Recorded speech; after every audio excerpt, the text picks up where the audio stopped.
আসসালামু আলাইকুম, কেমন আছেন আপনারা? আমার কথা শোনা যাচ্ছে কিনা একটু বলেন তো।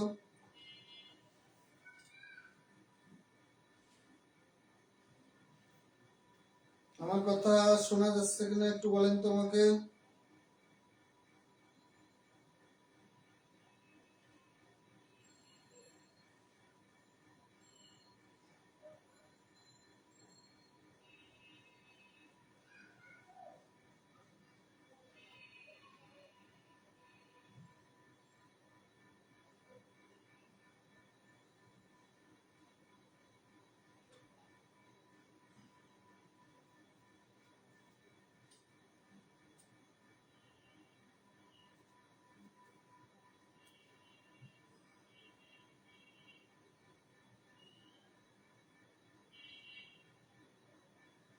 আমার কথা শোনা যাচ্ছে কিনা একটু বলেন তো, সবাই কমেন্টে জানান তো আমার কথা শুনতে পারছেন কিনা।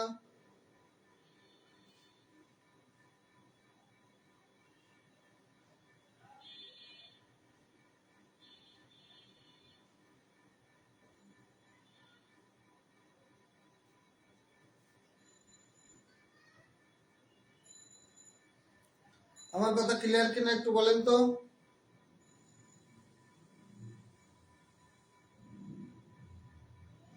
একটু কমেন্টে জানান আমার কথা শুনতে পারছেন কিনা।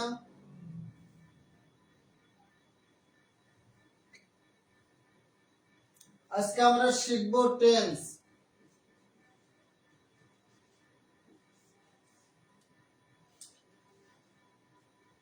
সবাই একটু কমেন্ট করে জানান যে আমার কথা শুনতে পারছেন কিনা আপনারা। গুড। তাহলে আমরা শুরু করি টেন্স। দেখেন, টেন্স থেকে কিন্তু খুব কঠিন কোশ্চেন আসে না নিবন্ধনে, ইজি কোশ্চেন আসে। এখন আমার টেন্স কাকে বলে, কত প্রকার, কি কি চেনার উপায়, এগুলো কিন্তু আপনাদের শেখানোর কোনো প্রয়োজন আমি নাই বলে মনে করি। কারণ টেন্স কাকে বলে, কত প্রকার, কি কি চেনার উপায়, সংজ্ঞা, এগুলো আমাদের পরীক্ষা আসবে না। এগুলো আমাদের সময় নষ্ট করার দরকার নেই। তবে আমাদের প্রত্যেকটা টেন্সের একটা গঠন প্রণালী কিন্তু আমাদের জানা দরকার।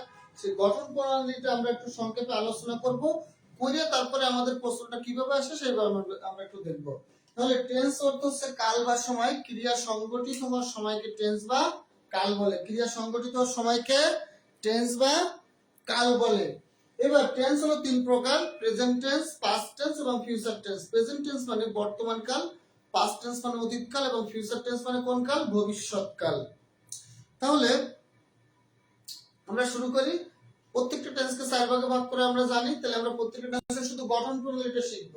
যেমন দেখেন, present indefinite. Present indefinite tense এর গঠন প্রণালীটা আমরা একটু দেখি। এর গঠন প্রণালীটা কি? ইংলিশের সাবজেক্টের পরে ভার্ব, তারপরে কি বসেন তো অবজেক্ট বলবো না, আমরা এক্সটেনশন বলবো। কারণ ভার্বের পরে অবজেক্টও থাকতে পারে, ভার্বের পরে কমপ্লিমেন্টও থাকতে পারে, ভার্বের পরে অ্যাডভার্বও থাকতে পারে। সেজন্য আমরা এক্সটেনশন বলবো। কারণ অবজেক্ট, স্যার হোয়াইট বোর্ডে ডার্ক মনে হয়, একটু ডার্ক মনে হয়েছে। আমি প্রতিদিন ভালো করে মুছে ফেলি। একটু আগে আমি একটা ক্লাস নিয়েছি, তো তার কারণে একটু রংটা আলাদা হয়ে গেছে। বোঝা যাচ্ছে কিনা আপনারা বলেন, বুঝতে পারছেন কিনা? তাহলে প্রেজেন্ট ইনডিফিনিট টেন্সের সাবজেক্ট ভার্ব এক্সটেনশন মানে সাবজেক্ট ভার্ব অবজেক্ট থাকতে পারে, কমপ্লিমেন্টও থাকতে পারে, অ্যাডভার্বও থাকতে পারে। এখন সাবজেক্টের থার্ড পারসন সিঙ্গুলার নাম্বারে ভার্বের শেষে এস বাই যোগ করতে হবে, এটা আমরা জানি। দুই নম্বরটা দেখেন, present continuous tense. Present continuous টেন্সের গঠন প্রণালী হলো সাবজেক্টের পরে এম, ইজ অথবা আর, এর যে কোনো একটা আসবে কি অনুযায়ী? সাবজেক্টের নাম্বার এবং পার্সন অনুযায়ী। তারপরে মূল ভার্বের সাথে কি হবে? আইএনজি যুক্ত হবে। মূল ভার্বের সাথে আইএনজি যোগ করে তারপরে বাকি অংশ অর্থাৎ আমরা এক্সটেনশন লিখব। বুঝতে পেরেছেন কিনা একটু বলেন। তিন নাম্বারটা হলো present perfect tense. Present perfect tense গঠন প্রণালীটা কি? সাবজেক্টের পরে, এগুলো আপনারা জানেন, তারপরে আমি একটু রিভিশন করে দিচ্ছি যাতে আর কি আপনাদের মনে পড়ে।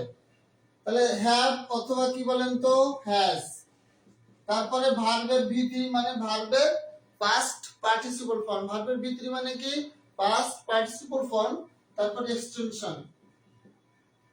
4 নম্বরটা কি? প্রেজেন্ট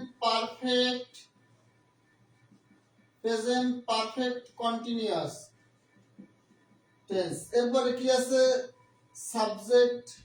তাহলে প্রেজেন্ট পারফেক্ট কন্টিনিউয়াস টেন্সের ইংলিশে গঠন প্রণালী হলো সাবজেক্টের পরে হ্যাভ অথবা হ্যাজ, তারপরে বিন, ভার্বের সাথে আইএনজি যোগ, তারপরে এক্সটেনশন বা বাকি অংশ যদি থাকে থাকবে, না থাকলে এক্সটেনশন। এরপর হলো ফর অথবা সিন্স, ফর অথবা কি সিন্স প্লাস টাইম, ফর অথবা সিন্স প্লাস টাইম। তাহলে পারফেক্ট কন্টিনিউয়াস টেন্সের গঠন প্রণালীটা কি? সাবজেক্ট, এরপরে হ্যাভ বিন বা হ্যাজ বিন, তারপরে ভার্বের সাথে আইএনজি যোগ, তারপরে বাকি অংশ যেটা থাকে সেটা, এরপরে ফর অথবা সিন্স, এরপর আমরা লিখবো কি টাইম। এরপর আসেন 5 নম্বর আসবো past. Past indefinite.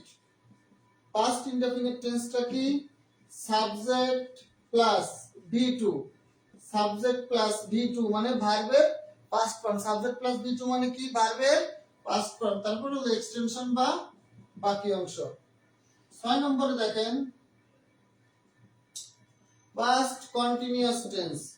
Past continuous টেন্সের গঠন হলো সাবজেক্ট, এরপরে ওয়াজ অথবা কি ওয়ার, তারপরে ভার্বের সঙ্গে আইএনজি যোগ প্লাস এক্সটেনশন বা বাকি অংশ। ব্র্যাকেট দেওয়া দরকার নেই, এমনি থাকলে হবে। 7 নম্বরটা দেখেন perfect tense. Past perfect tense, এটার গঠন হলো সাবজেক্ট প্লাস হ্যাড প্লাস ভার্বের V3, তারপরে এক্সটেনশন। 8 নম্বরটা কি? Subject perfect continuous, past perfect continuous tense. গঠনটা কি? সাবজেক্টের পরে হ্যাড বিন, হ্যাড তারপরে বিন, তারপরে ভার্বের সঙ্গে আইএনজি, এই জাতীয় আর কি, ফর বা সিন্স দিয়ে থাকবে বাকি অংশ। 9 নম্বরে দেখেন future. Future continuous, future indefinite. Future ইনডেফিনিটটা কি? সাবজেক্টের পরে শ্যাল অথবা কি বলেন তো উইল, তারপরে ভার্বের বেস ফর্ম, তারপরে বাকি অংশ। 10 নম্বরে ফিউচার কন্টিনিউয়াস টেন্স, সাবজেক্টের পরে শ্যাল অথবা উইল প্লাস বি প্লাস ভার্বের সাথে আইএনজি প্লাস অতিরিক্ত অংশ। 11 নম্বর ফিউচার পারফেক্ট টেন্স, সাবজেক্টের পরে শ্যাল অথবা উইল, এরপরে হ্যাভ V3, তারপর এক্সটেনশন। 12 নম্বর সাবজেক্ট এরপরে future perfect continuous, subject plus shall অথবা will plus have plus been, তারপরে V3, তারপরে হলো এক্সটেনশন।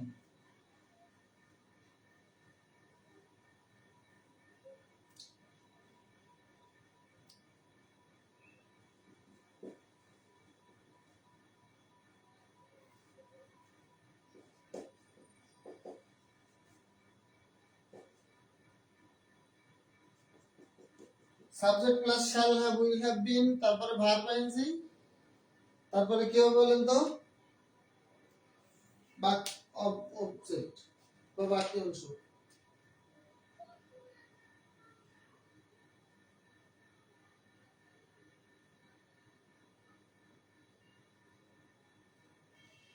তাহলে আমরা কিন্তু প্রত্যেকটা টেন্সের গঠন প্রণালীটা একটু দেখলাম। আমি আবার একটু বলি, সেটা হলো প্রেজেন্ট ইনডেফিনিট টেন্সের সাবজেক্টের পরে ভার্বের বেস ফর্ম বা প্রেজেন্ট ফর্ম, কন্টিনিউয়াস টেন্সের am is are এর পরে ভার্বের সাথে ing, পারফেক্ট টেন্স হলো হ্যাভ হ্যাজ এর পরে v3, পারফেক্ট কন্টিনিউয়াস টেন্সে হ্যাভ বিন বা হ্যাজ বিন এরপরে ভার্বের সাথে ing, তারপরে ফর বা সিন্স দিয়ে time.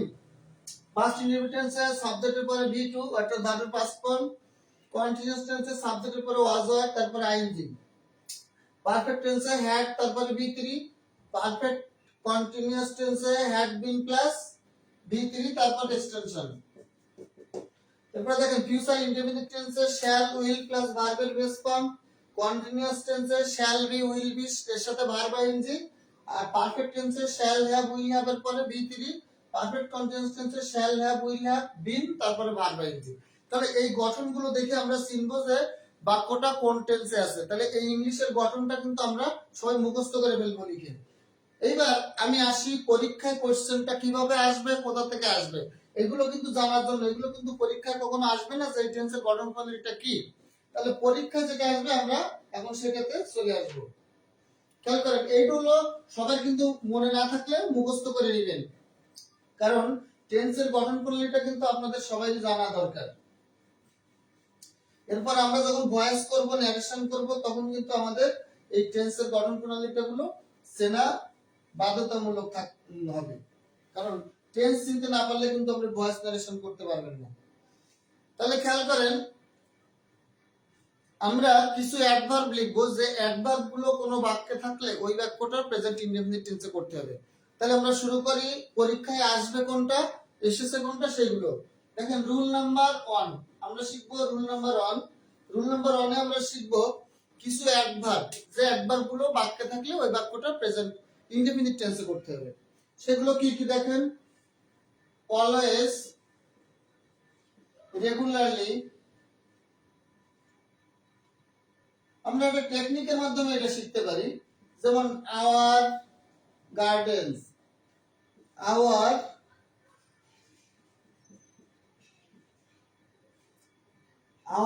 Gardens, our gardens. Our gardens U দিয়ে আমরা লিখবো অকেশনালি,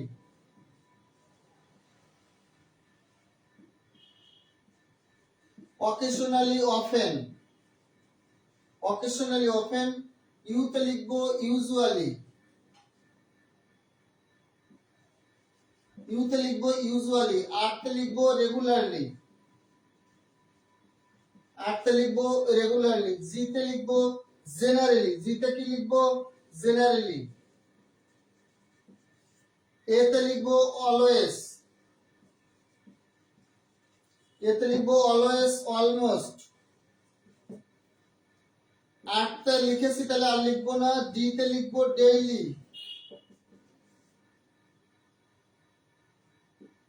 ই তে লিখবো এভরিডে,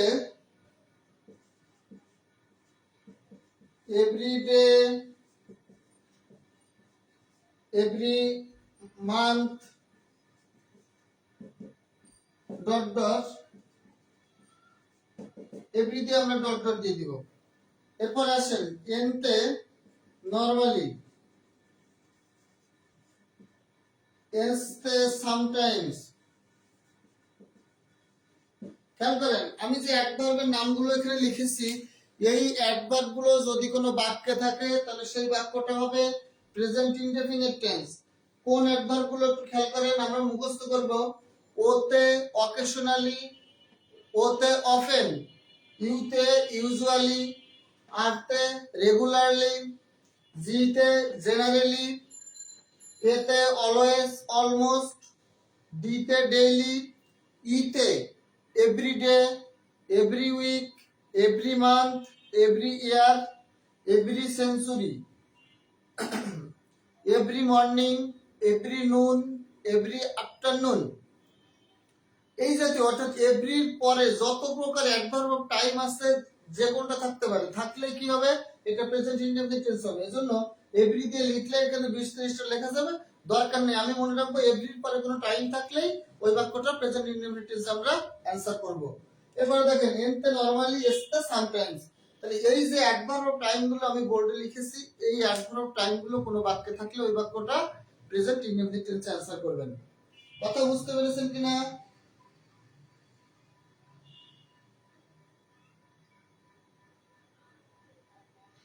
স্যার আমি কি কি আইসি ইউ ও অসুস্থ আমাদের, সবাই একটু দেখেন আমাদের ইমরাতুল ইরা, ইমরাতুল ইরা আপু সম্ভবত ইমরাতুল ইরা বলছে স্যার আমি আইসিইউতে অসুস্থ, আমরা সবাই তার জন্য দোয়া করবো একটু, সেজন্য দ্রুত সুস্থ হয়ে আসে। আমরা যারা আছি গ্রুপে অ্যাড আছি বা ক্লাস দেখছি সবাই আমরা এই ইরা আপুর জন্য দোয়া করবো, সে আইসিইউতে অসুস্থ আছে, কি হয়েছে আল্লাহ ভালো জানে, সেই জানে, তাহলে সেজন্য দ্রুত সুস্থ হয়ে যায় সেটা আমরা দেখব। হ্যাঁ আমার এক ভাই বলেছে আমার সাজেশন লাগবে, অবশ্যই এই ক্লাসের ভিতরে ক্লাস করলে আমরা যা পড়াচ্ছি এটাই সাজেশন, এটাই করতে থাকেন, তারপরে সাজেশন আলাদাভাবে পাবেন। তাহলে আমরা এখন একটা বাক্য আমরা লিখি, যেমন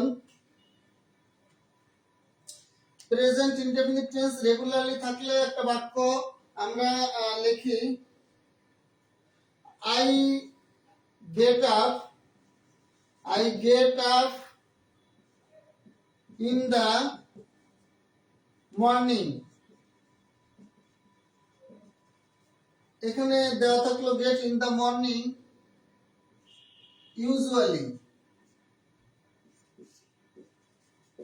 খেয়াল করেন এই যে ইউজুয়ালি, ইউজুয়ালি একটা ভার্ব আমি লিখেছি, এখানে অ্যাডভার্ব আমি লিখেছি, যে অ্যাডভার্ব গুলো কোনো বাক্যে থাকলে ওই বাক্যটা প্রেজেন্ট ইনডেফিনিট টেন্সে অ্যানসার করতে হবে। তাহলে আই গেট আপ, এখানে অপশনে থাকলো গেট, ডিতে থাকলো গট, সিতে থাকলো ইজ, গটেন, সিতে থাকলো ধরেন টু গেট, সিতে থাকলো কি টু গেট।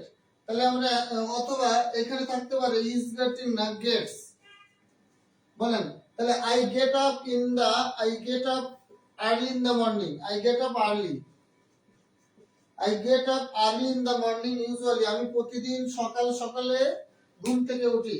তাহলে আই গেট আপ ইউজুয়ালি শব্দটা শেষে থাকার কারণে এই শব্দটা, এই বাক্যটা প্রেজেন্ট ইনডেফিনিট টেন্স হবে। তাহলে অ্যানসার কোনটা হবে সবাই একটু অ্যানসার করেন তো। স্যার একটু অসুস্থ, আইসিইউ না, ও একটু লিখছেন, আমি তো আইসিইউ পড়ে ফেলছি রে।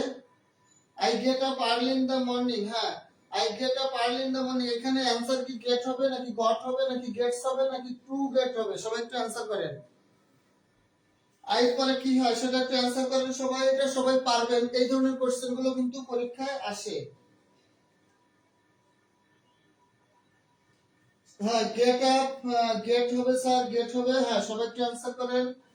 তাহলে এই অ্যাডভার্ব গুলো আপনারা মুখস্থ করে ফেলবেন। অ্যাডভার্ব গুলো কি কি?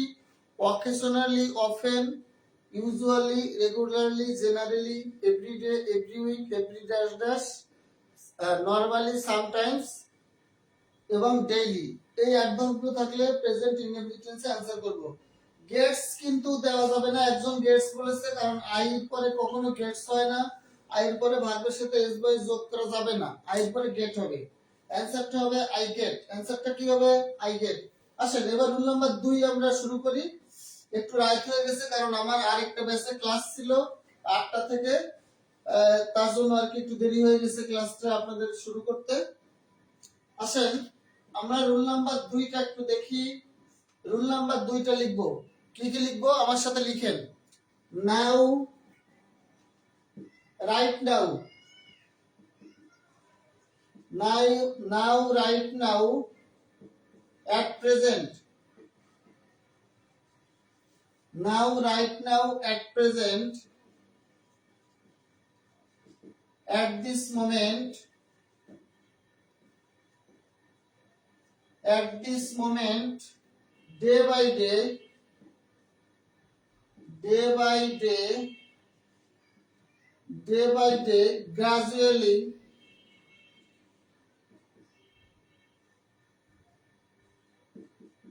gradually। এই যে ওয়ার্ড গুলো যদি কোনো বাক্যে থাকে কি কি? Now, right now, at present, at this moment, day by day এবং গ্রাজুয়ালি, এই শব্দগুলো দ্বারা কিন্তু বর্তমানে চলমান কোনো কাজকে বোঝায়। এই অ্যাডভার্বগুলো দ্বারা বর্তমানে চলমান বোঝায়। তাহলে এই অ্যাডভার্বগুলো যদি কোনো বাক্যে থাকে সেই বাক্যটা কোন টেন্সে করতে হবে? Present continuous tense. এই অ্যাডভার্বগুলো কোনো বাক্যে থাকলে কোন টেন্সে করবেন? Present continuous tense. বুঝতে পেরেছেন কিনা বলেন?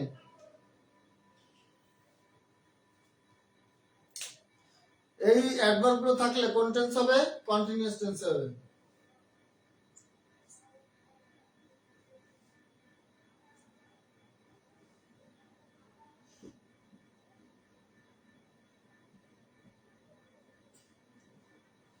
তাহলে দেখেন, I am writing,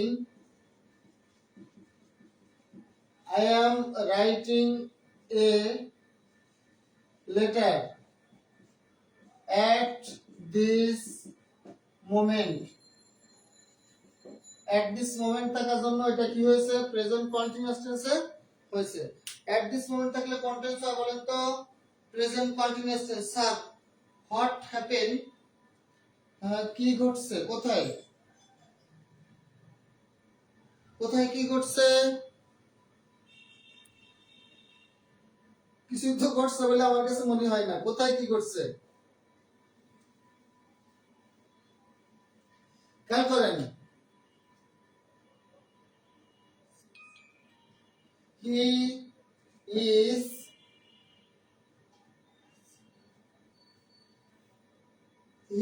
going there now. সে এখন সেখানে যাইতেছে। বলেন ইজ গোয়িং। তাহলে এই নাও ওয়ার্ডটা থাকার জন্য এটা কি হবে? প্রেজেন্ট কন্টিনিউয়াস টেন্স হবে। বুঝতে পেরেছেন কিনা বলেন? স্যার থেকে যায়, স্যার থেকে যায় মানে বুঝে না? ইয়েস স্যার, স্যার থেকে যায়। আবার বলেন ভালো করে, স্যার থেকে যায় বলতে কি বুঝাচ্ছে? আসেন রুল নাম্বার 3, রুল নাম্বার 3টা আমরা শিখবো। এখানে লেখেন, hardly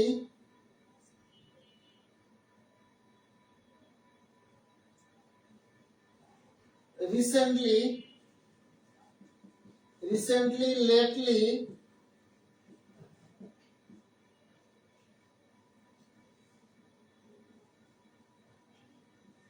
so far,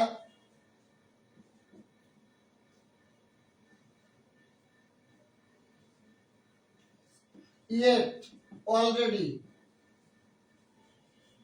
recently, lately, so far, yet, already, never, ever, never, ever, recently, lately, so far, ever, never, হ্যাঁ এগুলো যদি থাকে, no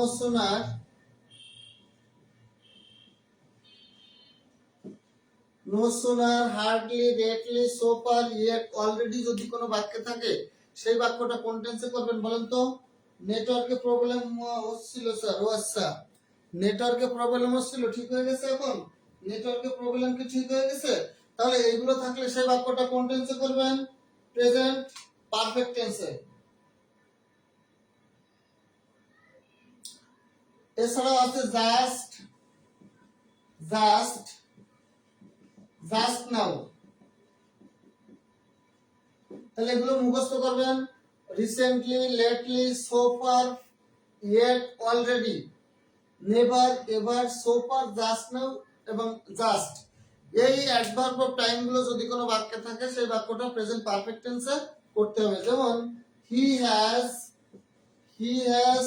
done the work, he has done the work just now, he had just done the work just now, he had done the work just now, he has, they have,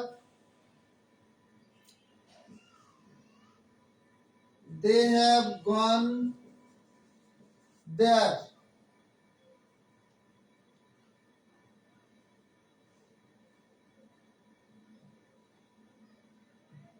recently,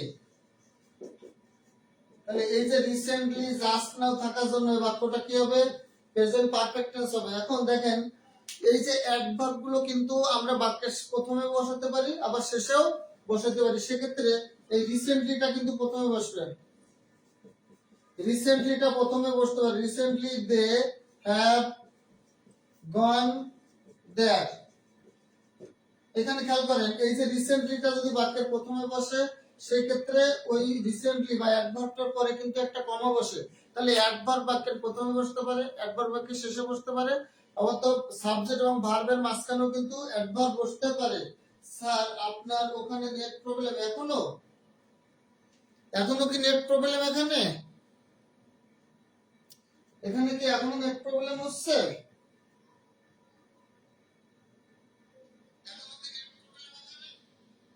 net problem আছে কিনা আমাকে একটু জানাবেন যেগুলো net problem ঠিক হচ্ছে কিনা। তাহলে দেখেন, তাহলে recently, lately, so far, yet, already, never, ever, no sooner, just, just now যদি কোনো বাক্যে থাকে সেই বাক্যটা কোন টেন্সে হয়? প্রেজেন্ট পারফেক্ট টেন্সে হয়। এরপরে রুল নাম্বার 4, এইগুলো প্রশ্ন আসবে পরীক্ষায়। টেন্স থেকে কোশ্চেন আসবে কিন্তু এইগুলো কোন টেন্সের গঠন প্রণালী কি এগুলো কিন্তু কোনোদিন পরীক্ষা আপনাদের আসবে না। রুল নাম্বার 5 দেখেন, রুল নাম্বার 5 এ হলো এগো, ওয়ান্স, ওয়ান্স এগো, once ago, long since, yesterday, yesterday,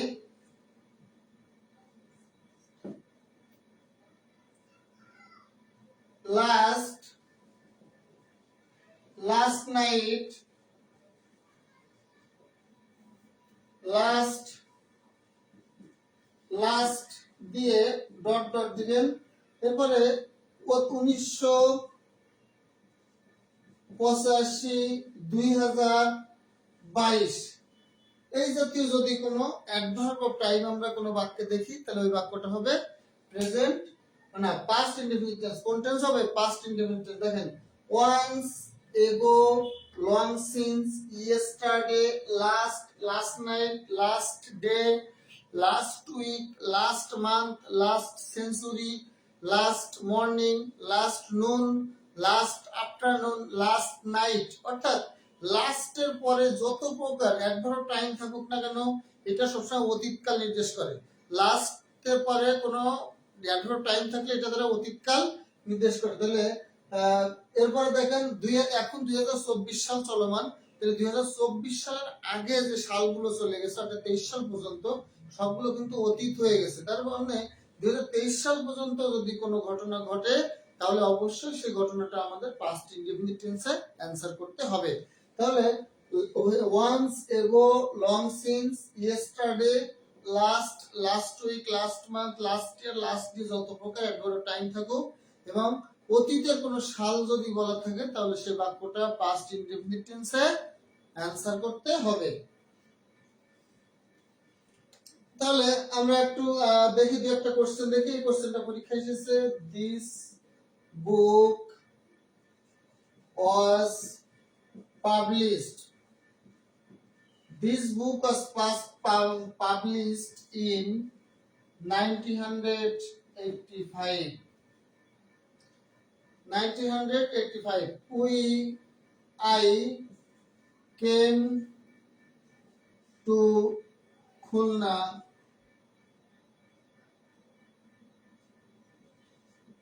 Khulna yesterday.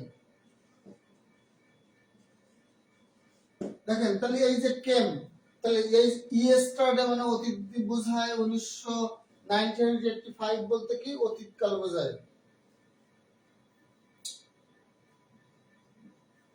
I did my homework. I did my homework last night. গত রাতে আমি আমার হোমওয়ার্কটি শেষ করেছি বা করেছিলাম। তাহলে দেখেন অতীত নির্দেশক যে অ্যাডভার্ব অফ টাইম গুলো এখানে লিখেছি এই অ্যাডভার্ব অফ টাইম গুলো সাউন্ড একটু বেশি করলে ভালো হতো। সাউন্ড কি কম হচ্ছে? ডিজিটাল বোর্ড লিখেন। হ্যাঁ, ডিজিটাল বোর্ডে লিখবো খুব দ্রুত, ডিজিটাল বোর্ডটা খুব দ্রুত আসবে, একটু অপেক্ষা করেন, ডিজিটাল বোর্ডটা অবশ্যই খুব দ্রুত আসবে। এই কালারটা একটু হয়ে গেছে, কারণ আমি একটু আগে 1.5 ঘন্টা ক্লাস নিয়েছি, তো একটু ডিসকালার হয়ে গেছে, এটা ভালো করে আবার মুছতে হবে আর কি, সার্ফ এক্সেল দিয়ে মুছতে হবে। ডিজিটাল বোর্ডের ব্যবস্থা খুব দ্রুত হবে, একটু অপেক্ষা করতে হবে আর কি। খেয়াল করেন তাহলে, এইখানে 1985 সাল একটা অতীতকাল দেওয়া ছিল, তাহলে এটা পাবলিশড হয়েছে। স্টার্টে দেওয়া ছিল অতীতকাল নির্দেশক একবার, তাহলে এটা কাম না হয়ে কেম হয়েছে। লাস্ট নাইট একটা অতীত নির্দেশক একটা অ্যাডভার্ব টাইম দেওয়া আছে, তাহলে এক্সামে তার জন্য কি ডু বা ডাজ না হয়ে কি হবে, ডিড হবে। তাহলে অতীতকাল নির্দেশক অতীত নির্দেশ করে এরকম কোন অ্যাডভার্ব টাইম যদি কোনো বাক্যে আপনারা দেখেন, তাহলে সেই বাক্যটা পাস্ট ইনডেফিনিট টেন্সে আনসার করতে হবে। আর যেগুলো পরীক্ষা বেশি আসে আমি সেই অ্যাডভার্ব টাইম গুলো লিখে দিয়েছি, অর্থাৎ এই অ্যাডভার্ব টাইম গুলো বাক্যে দেখা মাত্রই আপনারা পাস্ট ইনডেফিনিট টেন্সে অ্যানসার করবেন। কথা বুঝতে পারছেন? এখন সাউন্ড ঠিক আছে, আপনি কন্টিনিউ করেন। ওই মাঝে মাঝে দুই একটা আমি আপনাদের ক্লাসের প্রথমেই আবার নেটওয়ার্কের অফিসে ফোন দিয়েছিলাম, বললো ভাই সমস্যা নেই, কিন্তু এই সময়টা সব জায়গায় ক্লাস থাকে, তো ঢাকায় মিরপুর এলাকায় অনেকগুলো ক্লাস চলে, অনেক জায়গায় নেটের কাজ চলে, এই জন্য একটু স্লো হয় মাঝে মাঝে। আর ডিজিটাল বোর্ডের কথা আপনারা বলেছেন, অবশ্যই ডিজিটাল বোর্ডটা আমি ব্যবস্থা করা শুরু করছি, অত অল্প দিনের ভিতরে ডিজিটাল বোর্ড ব্যবস্থা করব, শুরু করছি, ইনশাআল্লাহ আস্তে আস্তে হবে। আপনারা সবাই দোয়া করবেন যেন সবকিছু খুব দ্রুত ম্যানেজ করতে পারি আর কি। হ্যাঁ, ঠিক আছে। তাহলে আমরা এরপর রুল নাম্বার 6 এ আসবো। ডিজিটাল বোর্ডের জন্য আমি খুব চেষ্টা করতেছি, খুব দ্রুত হয়তো আমরা ডিজিটাল বোর্ডটা আনতে পারবো, আল্লাহ যদি আমাদেরকে সেই তৌফিক বা ক্ষমতাটা দেয় আর কি। আস্তে আস্তে সবকিছু হবে, কিন্তু একটু সময় লাগবে, একটু ধৈর্য ধরতে হবে আর কি। আসেন এবার আমরা রুল নাম্বার 6 পড়বো। রুল নাম্বার 6 আমরা দেখব আফটার এবং বিফোর। আফটার আর কি বিফোর, আফটার এবং বিফোর। আফটার এবং বিফোর যদি থাকে কোনো বাক্যে, তাহলে আমরা দেখব ওই বাক্যটা কোন টেন্স হবে, পাস্ট কন্টিনিউয়াস টেন্স হবে, কোন টেন্স হবে, পাস্ট পারফেক্ট টেন্স হবে। পাস্ট কন্টিনিউয়াস টেন্স আমাদের খুব বেশি প্রয়োজন না, এবং এটার কোনো অ্যাডভার্বও লাগবে না, যেগুলোর অ্যাডভার্ব আছে সেগুলো থেকে প্রশ্ন পরীক্ষা বেশি আসে। তাহলে আফটার এবং বিফোর যদি কোনো বাক্যে থাকে, অর্থাৎ আফটার এবং বিফোর যদি দ্বারা যদি দুইটা টেন্স যুক্ত হয় বা দুইটা ক্লজ যুক্ত হয়, তখন ওই বাক্যটা হবে পাস্ট পারফেক্ট টেন্সে। কারণ আমরা সংজ্ঞাতে শিখেছি অতীতকালে দুটি কাজ সংঘটিত হয়েছিল, যার মধ্যে একটি কাজ আগে হবে আর একটি কাজ পরে হবে। আগের কাজটি পাস্ট পারফেক্ট টেন্স, আর পরের কাজটি ভাই কি হবে, পাস্ট ইনডেফিনিট টেন্স। তাহলে আফটার এবং বিফোর দ্বারা দুইটি বাক্য বা দুইটা সেন্টেন্স যুক্ত হবে, যুক্ত হলে তার আগে যে বাক্যটা বা টেন্সটা থাকবে সেটা হবে পাস্ট পারফেক্ট টেন্স, আর পরে যে অংশটা থাকবে অংশটা হবে, অর্থাৎ পরে যে কাজটা সংঘটিত হবে সেই কাজটা হবে পাস্ট ইনডেফিনিট। তাহলে আফটার মানে পরে, বিফোর মানে কি পূর্বে। তাহলে আফটার মানে পরে, তাহলে আফটার মানে পরে যদি হয়, তাহলে পরে থাকবে পাস্ট পারফেক্ট, পরে থাকবে কি পাস্ট পারফেক্ট। আর আফটার মানে আফটারের পরে যদি পাস্ট পারফেক্ট থাকে, তাহলে আগে অবশ্যই পাস্ট ইনডেফিনিট থাকবে। কারণ আমরা জানি আফটার এবং বিফোর দ্বারা দুইটা টেন্স যুক্ত হলে তার একটা হয় পাস্ট পারফেক্ট আর একটা হয় পাস্ট ইনডেফিনিট। আসেন বিফোর, বিফোর মানে পূর্বে, তাহলে পূর্বে থাকবে পাস্ট পারফেক্ট, পূর্বে কি থাকবে পাস্ট পারফেক্ট থাকবে, আর পরে থাকবে পাস্ট ইনডেফিনিট। পরে কি থাকবে পাস্ট ইনডেফিনিট, পরে কি থাকবে পাস্ট ইনডেফিনিট। তাহলে আফটার এবং বিফোর দ্বারা যদি দুইটা টেন্স যুক্ত হয়, তাহলে একটা পাস্ট পারফেক্ট আর একটা পাস্ট ইনডেফিনিট। আর আফটার দ্বারা যদি যুক্ত হয়, পরে থাকবে পাস্ট পারফেক্ট, আগে থাকবে পাস্ট ইনডেফিনিট। আর বিফোর দ্বারা যুক্ত হলে আগেরটা হবে পাস্ট পারফেক্ট, পরেরটা হবে কি পাস্ট ইনডেফিনিট। যেমন এর গঠন হলো হ্যাড, হ্যাড প্লাস কি বলেন ভি3, আর এটা শুধুমাত্র ভি2। তাহলে সাবজেক্টের পরে হ্যাড প্লাস ভি3 থাকলে ওটা হবে পাস্ট পারফেক্ট, আর সাবজেক্টের পরে শুধুমাত্র যদি ভার্বের ভি2 ফর্ম থাকে সেটা হবে পাস্ট ইনডেফিনিট। বুঝতে পেরেছেন কিনা সবাই একটু বলেন। ডিজিটাল বোর্ডের প্রাইস কত স্যার? ডিজিটাল বোর্ডের প্রাইস বিভিন্ন রকম আছে, ভালোটা কিনতে গেলে 5-7 লাখ টাকা পর্যন্ত পড়বে, আর মোটামুটি এখন হয়তো 3 লাখ 3.5 লাখ দিয়ে তো একটু কম দামি নরমালটা কেনা যাবে, কিন্তু ভালোটা কিনতে গেলে 5-7 লাখ টাকা দাম পড়ে যাবে, এই জন্য একটু সময় লেগে যায় আর কি। কথা বুঝছেন কিনা? ডিজিটাল বোর্ড চাইলে এমনি সঙ্গে সঙ্গে কিনে আনা যায় না, অনেক টাকার দরকার। তবে আস্তে আস্তে আপনাদের দোয়া ইনশাআল্লাহ আস্তে আস্তে হবে। পাস্ট পারফেক্ট টেন্স আমরা দেখলাম। এইবার আমরা আসি, এইবার আমরা আবার কিছু অ্যাডভার্ব লিখব। দেখেন আমরা লিখব tomorrow, tomorrow, next, next time, next day, next month.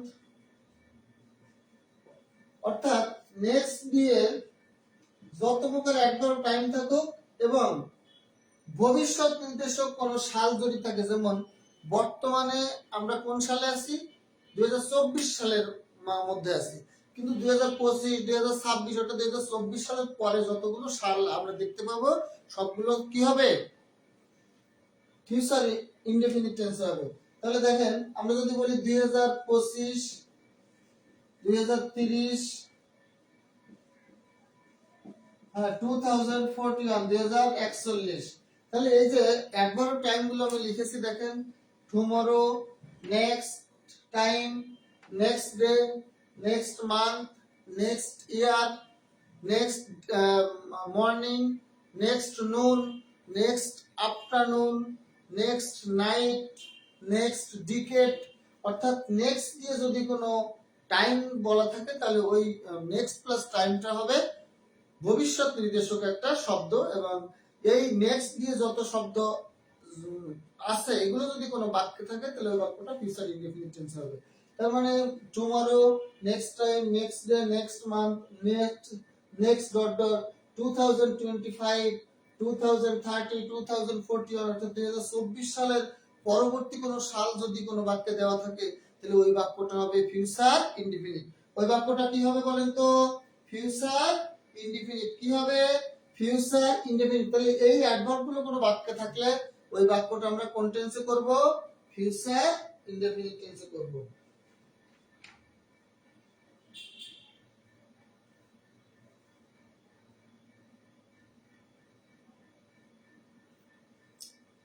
খেয়াল করেন, তাহলে আমরা একটা বাক্য লিখি, I buy a car next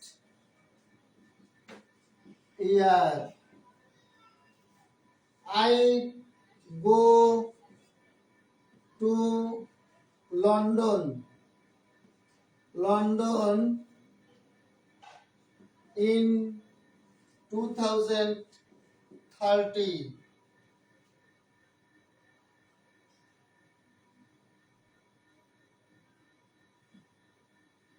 He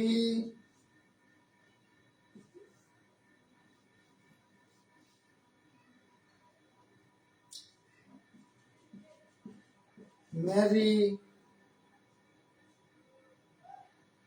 her cousin next month. বলেন 1, 2, 3। এই যে বাই, গো, ম্যারি, এই তিনটা ভার্বকে আমি কি করেছি, ব্র্যাকেটের ভিতরে রেখেছি। তাহলে এখানে মূল ভার্বের ফর্মটা কি হওয়ার কথা, অর্থাৎ এই বাক্যটা সঠিক করতে গেলে ভার্বের ফর্মটা কি হবে, পুরো বাক্য লেখা লাগবে না, শুধু ভার্বের ফর্মটা কি হবে সেটা একটু লেখেন।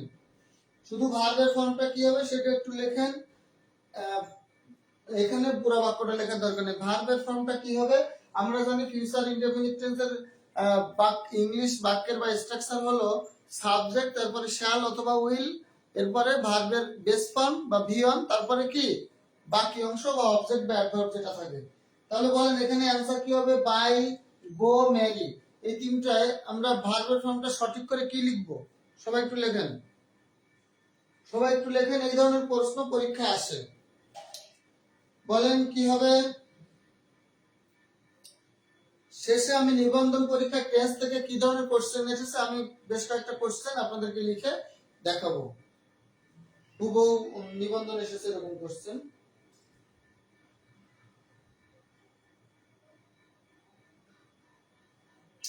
হ্যাঁ, তার মানে দেখেন নেক্সট ইয়ার মানে সামনের বছর, পরবর্তী বছর। তাহলে পরবর্তী বছর বললে এটা future indefinite tense.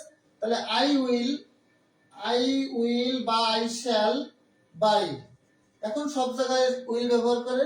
I will বা I will go to London in 2030 সালে আমি লন্ডনে যাব। তার মানে সামনে, এখনো যাইনি বা বর্তমান সময় না, ভবিষ্যতে যাব। তাহলে এটা হবে future indefinite tense, I shall go. এরপরে খেয়াল করেন হি will marry her cousin next month. পরবর্তী মাসে সে তার কাজিনকে বিবাহ করবে। তার মানে পরবর্তী মাস এখনো কিন্তু আসি নাই, ভবিষ্যৎ সময়। তাহলে উইল ম্যারি।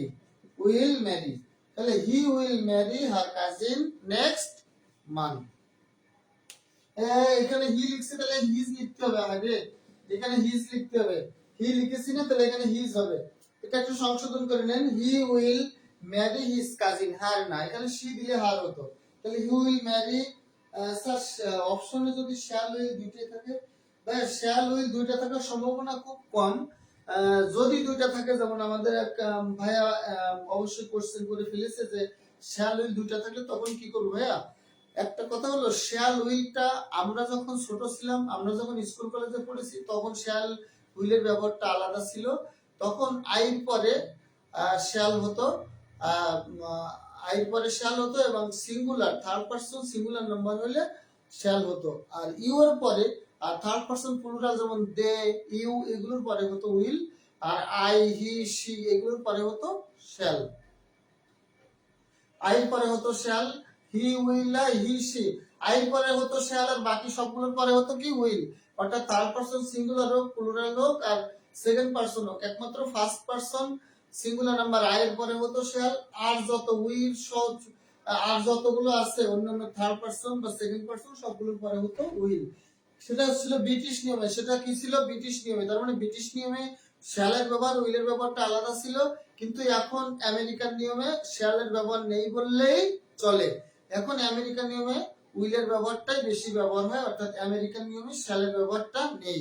তা আর এখন আমেরিকা হচ্ছে পৃথিবী শাসন করতেছে, পৃথিবীর ব্রিটিশদের কিন্তু ক্ষমতা কমে গেছে, আমেরিকার ক্ষমতা বেশি। তার কারণে এখন শ্যালের ব্যবহারটা নেই, এখন উইলের ব্যবহার। তাহলে আপনারা শ্যাল উইল দুইটা থাকলে আপনারা উইল দিতে পারবেন, ঠিক আছে? কারণ এখন উইলের ব্যবহারটা বেশি, শ্যালের ব্যবহার নেই। কথা বুঝতে পেরেছেন কিনা? I shall buy, I shall go, হ্যাঁ শ্যাল উইল তো ব্যবহার আমি বললাম, কিন্তু আপনি চাইলে সব জায়গায় উইল দিতে পারবেন, কিন্তু অপশনে যদি উইল না থাকে, শ্যাল থাকে, আপনি শ্যাল দিবেন। এখন আমেরিকান নিয়মে সব জায়গায় উইল ব্যবহার করা হয়। এবার একটু খেয়াল করেন তো, আমরা একই পৃষ্ঠায় এখানে আমরা রুল নাম্বার 7টাও করে ফেলবো। রুল নাম্বার 7টা একটা কি আছে দেখেন, এটা হলো বাই নেক্সট টাইম,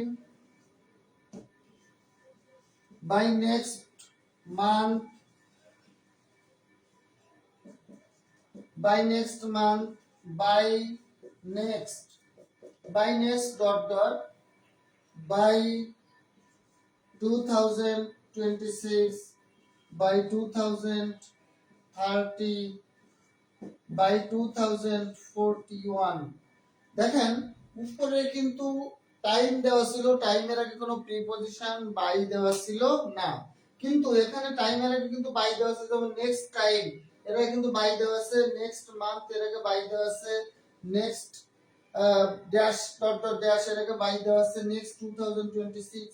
হ্যাঁ, তারপরে এখানে দেখেন, এখানে যদি বলা থাকে বাই 2030, বাই 2041, হ্যাঁ বাই 2041, তাহলে কিন্তু ফিউচার পারফেক্ট টেন্সে করতে হবে। অ্যানসার করতে হবে কোন টেন্সে?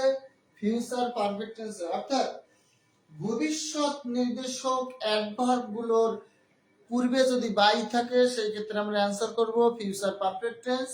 আর যদি ভবিষ্যৎ নির্দেশক কোনো অ্যাডভার্বের পূর্বে কোনো প্রিপজিশন কখনো বাই না থাকে, তাহলে ওই বাক্যটা আমরা ফিউচার ইনডেফিনিট টেন্সে করব। কোন টেন্সে করব? ফিউচার ইনডেফিনিট টেন্সে করব। কিন্তু যদি বাই থাকে ভবিষ্যৎ নির্দেশক অ্যাডভার্ব অফ টাইমের আগে, তাহলে সেই ক্ষেত্রে আমরা কি করব? ফিউচার পারফেক্ট টেন্সে অ্যানসার করব। কোন টেন্সে অ্যানসার করব? ফিউচার পারফেক্ট টেন্সে অ্যানসার করব। খেয়াল করেন, by next time, by next month, by next year, by next century, by next time, যাই থাকুক ভাই আমাদের অতগুলো মুখস্থ করার দরকার নেই। একটা মনে রাখবেন, বাই পরে কোনো রেফার টাইম থাকলেই ওটা ফিউচার পারফেক্ট টেন্স হবে। বলেন বাই 2026, বাই 2030, বাই 2041। এইবার আপনারা অ্যানসার করেন। এইখানে আমি বললাম এই উদাহরণগুলো চেঞ্জ করলাম না, এই উদাহরণগুলো আমি ঠিক রাখলাম। এইখানে আমি শুধু এখানে দিয়ে দিলাম বাই, এখানে কি দিয়ে দিলাম, বাই দিয়ে দিলাম। বলেন by next year, by next year. বলেন এখানে ইন না দিয়ে আমি এখানে দিয়ে দিলাম বাই, এখানে নেক্সট মান্থ না দিয়ে আমি দিয়ে দিলাম বাই নেক্সট মান্থ। বলেন এইবার অ্যানসার কি হবে? দেখেন I buy a car by next year, এটা বিইওয়াই বাই মানে কেনা। তার মানে দেখেন I go to dash London by এত, হ্যাঁ 2030 he marry his cousin by next month. Answer করেন, শুধু বাই দিয়ে দিছি প্রিপজিশনের আগে, তাহলে অ্যানসার গুলো চেঞ্জ হবে। তাহলে 1 2 3 আবার কি কি অ্যানসার হবে একটু সবাই আমাকে বলেন। তার মানে অ্যাডভার্ব টাইমে, ভবিষ্যৎ নির্দেশ্য কোনো অ্যাডভার্ব টাইমের আগে যদি বাই থাকে তাহলে সেই বাক্যটা ফিউচার পারফেক্ট টেন্সে করতে হবে। আর যদি বাই না থাকে তাহলে ফিউচার ইনডিফিনিট। এখন একটু খেয়াল করেন, বাই কেন বলবো আর কেন বাই থাকলে পার্থক্য হচ্ছে প্যাসিভ না, তাই গট লিখবেন না। আচ্ছা, একটু খেয়াল করেন, বাই মানে কি আর বাই না মানে কি। ধরেন আই উইল বাই নেক্সট ইয়ার, এখানে আই উইল ড্যাশ, ধরেন বাই নেক্সট ইয়ার যদি থাকে তাহলে বোঝাবে আগামী বছরের মধ্যে, আগামী বছরের কি মধ্যে। বাই 2030 মানে 2030 সালের মধ্যে। ভাই 2030 সালের মধ্যে মানে হলো 2030 সালের হতে পারে, 2029 সাল হতে পারে, 2028 সাল হতে পারে, 2027 সাল হতে পারে, 2026 সাল হতে পারে, 2025 সাল হতে পারে। তার মানে 2030 সালের আগে হতে পারে, 2030 সালে হতে পারে। বাই নেক্সট মান্থ মানে পরবর্তী মাসের মধ্যে, পরবর্তী মাসের মধ্যে মানে এও মাসে হতে পারে, পরের মাসেও হতে পারে। তাহলে বাই দেওয়া থাকলে বুঝতে হবে যে ওই সাল বা ওই সালের আগে। আর বাই না থাকলে বুঝতে হবে যে ওই সালের আগে হতে পারবে না, ওই সালেই হতে হবে। খেয়াল করেন এই বাক্যটা একটু খেয়াল করেন। সেটা হলো, আমি যদি বলি আমাদের একটা ভিশন ছিল, আওয়ামী লীগের একটা ভিশন ছিল কি, যে 2041 সালের মধ্যে বাংলাদেশ একটা উন্নত দেশে পরিণত হবে। আবার বলি 2041 সালের মধ্যে বাংলাদেশ উন্নত দেশে পরিণত হবে।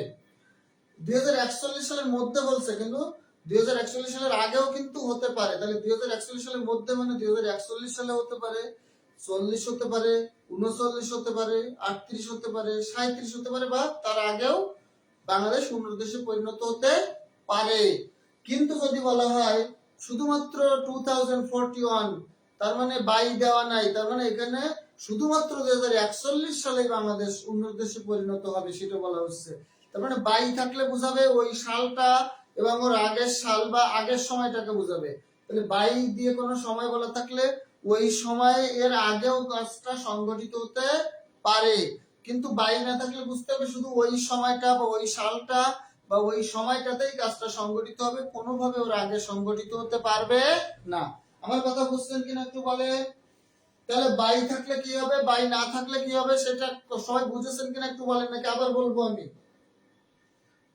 বাই থাকলে কি হবে, বাই না থাকলে কি হবে, কি কারণে, সেটা বুঝছেন কিনা একটু বলেন। যদি না বোঝেন তাহলে আবার আমি বলবো। বাই থাকলে কি হবে, বাই না থাকলে কি হবে, সেটা একটু বলেন, বুঝছেন কিনা বলেন। বাই মানে ওই সালটা, ওই সময়টা সংগঠিত হতে পারে, ওর আগের যে কোনো সময় সংগঠিত হতে পারে। বাই না থাকলে শুধুমাত্র ওই সময়টা, ওই সালটা নির্দিষ্ট করে ওই সালেই সংগঠিত হতে পারবে, ওর আগে কোনোভাবে কাজটা সংগঠিত হতে পারবে না। আমার কথা ক্লিয়ার কিনা? মশিউল আলম বলছে হুম, মামুন হোসেন বলেছেন হ্যাঁ, ইয়েস।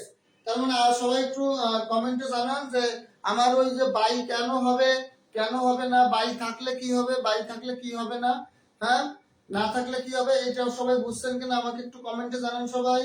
হ্যাঁ বুঝতে পেরেছি, হ্যাঁ সবাই বলেন বুঝতে পেরেছেন কিনা। তাহলে এবার 1 2 3 একটু অ্যানসার করেন। বাই দেওয়া আছে, বাই দেওয়া আছে, বাই দেওয়া আছে, তার মানে ফিউচার পারফেক্ট টেন্স হবে। তাহলে ফিউচার পারফেক্ট টেন্স হলে কি হবে, সবাই একটু 1 2 3 একটু অ্যানসার করেন। আই বাইটা কি হবে, গোটা কি হবে, ম্যারিটা কি হবে। ফিউচার পারফেক্ট টেন্সের গঠন প্রণালী হলো সাবজেক্ট, তারপরে শ্যাল অথবা উইল, তারপরে হ্যাভ, তারপরে ভার্বের ভিত্তি। সাবজেক্টের পরে শ্যাল অথবা উইল, হ্যাভ, তারপরে ভার্বের ভিত্তি। তাহলে অ্যানসারটা কি হবে সবাই একটু বলেন আমাকে। বাই থাকলে ফিউচার পারফেক্ট, বাই না থাকলে future indefinite. Good. Will have, হ্যাঁ উইল হ্যাভ কি, উইল হ্যাভ এই বাইটা কি হয়ে যাবে সেটাও বলেন, ভার্বটা সহ বলেন। উইল হ্যাভ শ্যাল হ্যাভ শুধু না, ভার্বটা চেঞ্জ হয়ে কি হবে সেটাও একটু লিখতে হবে। সবাই একটু অ্যানসার করেন, সবাই একটু অ্যানসার করেন। তাবাসসুম, তাসলিমা, হ্যাঁ বট। খেয়াল করেন, তাহলে আমি অ্যানসার গুলো একটু বলে দিই আপনাদের, অ্যানসার গুলো একটু বলে দেই। খেয়াল করেন, খেয়াল করেন অ্যানসার গুলো আমি একটু বলে দেই। দেখেন 1 নম্বরে ছিল আই বাই, তার মানে আই উইল বা শ্যাল হ্যাভ আপনি দিতে পারবেন, সমস্যা নেই। আই শ্যাল হ্যাভ, বাই এর past participle form bought, buy bought, তার মানে হ্যাভ এর পরে ভার্বের ভিতরি ফর্ম বসে। 2 নম্বরে দেখেন আই শ্যাল হ্যাভ গন, ভার্বের ভিতরি ফর্ম গন হবে। 3 নম্বরে হবে এখানে কি ছিল, হি will, he will have married, he will have married his cousin by next month. Will have bought, হ্যাঁ I shall have বা will have bought, I shall have বা will have gone, he will have married। তার মানে shall will যে কোনো একটা আপনি বসাতে পারবেন, ওটা কোনো বাধা নেই, তবে এখন উইলটা ব্যবহারটা বেশি হয়। সবাই বুঝতে পেরেছেন কিনা আমাকে একটু কমেন্টে জানিয়ে দেন। ফিউচার পারফেক্ট টেন্সটা বুঝেছেন কিনা। হ্যাঁ তাহলে আমরা আজকে যে রুলগুলো পড়েছি সেই রুলগুলো আমরা একটু রিভিশন করি। রুলগুলো কি কি ছিল, অলওয়েজ, অলরেডি, অলওয়েজ, হ্যাঁ almost, often, occasionally, usually, regularly, daily, sometimes, everyday, every week, every month. এই জাতীয় অ্যাডভার্ব অফ টাইম যদি কোনো সেন্টেন্স থাকে ওই সেন্টেন্সটা হবে প্রেজেন্ট ইনডেফিনিট। এরপরে দেখেন now, right now, at present, at this moment, day by day, gradually থাকলে কোন টেন্স হবে, প্রেজেন্ট কন্টিনিউয়াস টেন্স। হ্যাঁ তারপরে all, recently, lately, so far, ever, never, yet দ্বারা যুক্ত থাকলে কোন টেন্স হবে, প্রেজেন্ট পারফেক্ট টেন্স। কোন টেন্স হবে, প্রেজেন্ট পারফেক্ট টেন্স। তারপরে ছিল once, ago, yesterday, long since, last, last night, last month, last year বা অতীত নির্দেশক কোন সাল, যেমন 1990, 2005, 2010, 12, 15, এগুলো সব পাস্ট নির্দেশক অ্যাডভার্ব। তাহলে এই পাস্ট নির্দেশক বা অতীত নির্দেশক অ্যাডভার্বগুলো থাকলে বাক্যটা হবে পাস্ট ইনডেফিনিট টেন্স। এরপরে দেখেন, এরপরে কি বলেছি, পাস্ট আফটার বা বিফোর থাকলে ওইটা পাস্ট পারফেক্ট টেন্স হবে। তাহলে একটা হবে পাস্ট পারফেক্ট, যেটা আগে ঘটেছে ওটা পাস্ট পারফেক্ট, যেটা পরে ঘটেছে ওটা পাস্ট ইনডেফিনিট। এরপরে কি আছে, next, next year, next month, next time, হ্যাঁ বা নেক্সট দিয়ে যদি কোনো অতীত নির্দেশক শব্দ থাকে বা বর্তমান নির্দেশক কোনো মানে ভবিষ্যতের, নেক্সট এর পরে ভবিষ্যৎ নির্দেশক কোনো শব্দ অথবা ভবিষ্যৎ নির্দেশক কোনো সাল যদি থাকে তাহলে ফিউচার ইনডেফিনিট। কিন্তু নেক্সট ভবিষ্যৎ নির্দেশক কোনো সাল বা সময়ের আগে যদি বাই থাকে future perfect tense.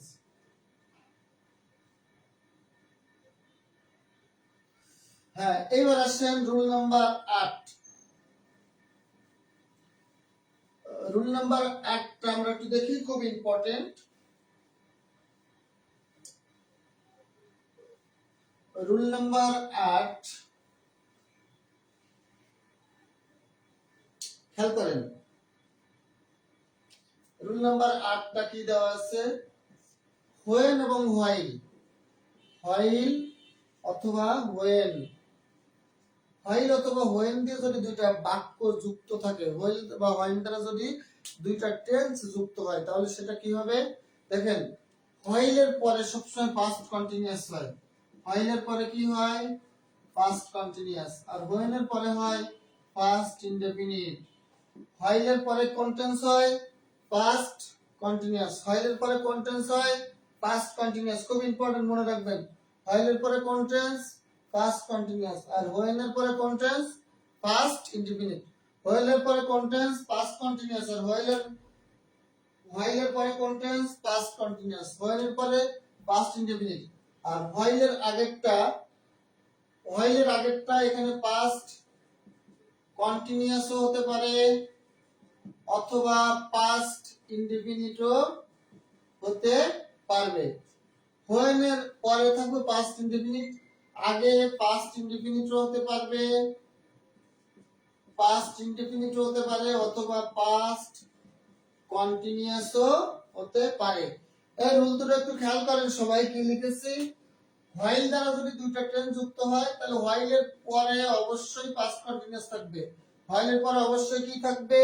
Past continuous থাকবে। স্যার এখন থেকে কি রকম প্রশ্ন আসে একটু আলোচনা করি। ওকে, হ্যাঁ অবশ্যই আমি বেশ কিছু কোশ্চেন দিব। আর আমি যেগুলো উদাহরণ দিয়েছি এগুলো কিন্তু বিগত সালের কোশ্চেন। আমি যে উদাহরণগুলো দিয়েছি ভাই, এগুলো বিগত সালের কোশ্চেন। তারপরে আমি অপশন আকারে একটু বলতেছি, আর 5-7 মিনিট দেরি করেন, আমাদের আর বেশি সময় লাগবে না। আমাদের 5-7 মিনিটের ভিতরে বা 10 মিনিটের ভিতরে রুলগুলো শেষ হয়ে যাবে। তারপরে আমরা 5-10 মিনিট প্রশ্নগুলো একটু দেখবো। দেখেন, হোয়াইল দ্বারা যদি দুইটা টেন্স যুক্ত হয়, তাহলে হোয়াইলের পরে থাকবে পাস্ট কন্টিনিউয়াস, এর আগে পাস্ট ইনডেফিনিট থাকতে পারে, পাস্ট কন্টিনিউয়াসও হতে পারবে। আর হোয়েন দ্বারা যদি দুইটা টেন্স যুক্ত হয়, হোয়েনের পরেরটা হবে পাস্ট কন্টিনিউয়াস ইনডেফিনিট, এর আগেরটা পাস্ট ইনডেফিনিটও হতে পারে, পাস্ট কন্টিনিউয়াসও হতে পারে। ভাই এটা মুখস্থ করবেন। হোয়াইলের পরে অবশ্যই পাস্ট কন্টিনিউয়াস, হোয়েনের পরে অবশ্যই পাস্ট ইনডেফিনিট। আর বিপরীত যেটা বসে ওইটা পাস্ট ইনডেফিনিট, পাস্ট কন্টিনিউয়াস যে কোনোটা হতে পারবে। অর্থাৎ হোয়েন দ্বারা দুইটা পাস্ট ইনডেফিনিট যুক্ত হতে পারে, অথবা একটা পাস্ট ইনডেফিনিট একটা পাস্ট কন্টিনিউয়াস যুক্ত হতে পারে। হোয়াইল দ্বারা দুইটা পাস্ট কন্টিনিউয়াস যুক্ত হতে পারে, অথবা একটা পাস্ট কন্টিনিউয়াস একটা পাস্ট ইনডেফিনিট যুক্ত হতে পারবে। কিন্তু শর্ত হলো হোয়াইলের পরেরটা অবশ্যই পাস্ট কন্টিনিউয়াস এবং হোয়েনের পরেরটা অবশ্যই পাস্ট ইনডেফিনিট টেন্স থাকতে হবে। কথা বুঝছেন কিনা বলেন? আসেন ভাইয়ারা, আমার এক ভাইয়া বলছে কি যে ভাই প্রশ্ন কেমন আসে পরীক্ষায় একটু দেখেন। তাহলে হোয়েন থেকে হোয়াইল থেকে যে কোশ্চেনটা পরীক্ষায় এসেছে সেটা আমি দেখাই, খেয়াল করেন। when you dash in the when you dash in the garden, in the কি বলেন তো? Garden. when you dash the garden, someone arrived at home। খেয়াল করেন, এই কোশ্চেনটা নিবন্ধন পরীক্ষায় এসেছে। এই প্রশ্নটা নিবন্ধন পরীক্ষায় এসেছে। হ্যাঁ, 15তম নিবন্ধন। 15তম কি নিবন্ধন? এই প্রশ্নটা 15তম নিবন্ধন এসেছে কি? when you dash in the garden, someone arrived at home। এই কোশ্চেনটা কিন্তু নিবন্ধন এসেছে। তাহলে দেখেন এখানে অপশনে কি ছিল? দেখেন were working, বি নম্বরে ছিল will work, সি নম্বরে ছিল had work, ডি নাম্বারে ছিল ওয়ার্কিং, ইজ আর ওয়ার্কিং, হ্যাঁ ভাইয়া এইটা একটা নিবন্ধনের কোশ্চেন, অ্যান্সার করেন আপনারা সবাই। When you dash in the garden, যখন সে কি করছিল, বাগানে হাঁটতেছিল, সামওয়ান অ্যারাইভড এট হোম, হ্যাঁ সামওয়ান অ্যারাইভড এট হোম, কেউ একজন বাড়ি পৌঁছে গিয়েছিল। সবাই একটু অ্যান্সার করেন, এটা বিগত সালে নিবন্ধন পরীক্ষা এসেছে, সবাই অ্যান্সার করবেন। বিগত সালে 15তম নিবন্ধন পরীক্ষার একটা কোশ্চেন এটা। অপশনে দেওয়া আছে ওয়ার ওয়ার্কিং, অপশনে দেওয়া আছে হুইল ওয়ার্ক, অপশনে দেওয়া আছে হ্যাড ওয়ার্ক, অপশনে দেওয়া আছে আর ওয়ার্কিং। আমি উপরে বলে দিছি যে হোয়েন হোয়াইল থাকলে কি হবে, হোয়েন হোয়াইলের ঠিক পরেরটা কি হবে, হোয়েনের ঠিক পরেরটা থাকবে পাস্ট কন্টিনিউয়াস, আর হোয়াইলের ঠিক পরেরটা থাকবে, হোয়েনের পরে ঠিক থাকবে পাস্ট ইনডেফিনিট, হোয়াইলের পরে পাস্ট কন্টিনিউয়াস। এখন আর বাকি অংশ থাকবে যে কোনো একটা পাস্ট ইনডেফিনিট পাস্ট কন্টিনিউয়াস থাকতে পারে।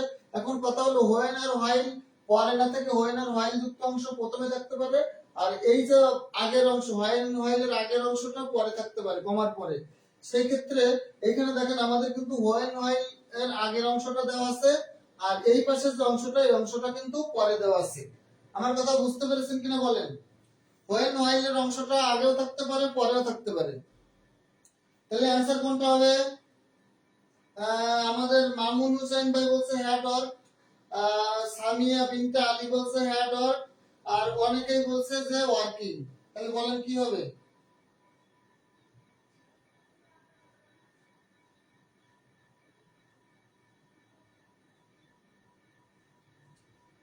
কি হবে বলেন?